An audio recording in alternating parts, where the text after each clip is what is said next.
سوما بتقول عملته بنفس طريقتك بس اخذ نار زيادة ولونه بقى احمر، ولقيت العجوة جوا اتحجرت وبقت ناشفة، بيكون من شنو؟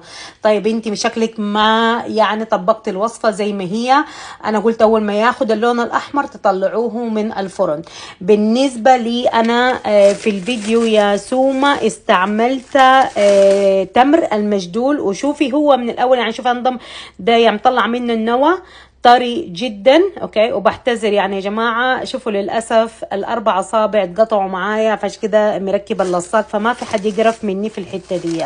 ده اكل بيتي وانا عارفه ممكن ينتقدوني. العجوه، كتير من العجوه انا ياما جربتها بتنشف معايا. حقول لك ليه؟ لانه معظم العجوات الجاهزه بتكون فيها اضافات.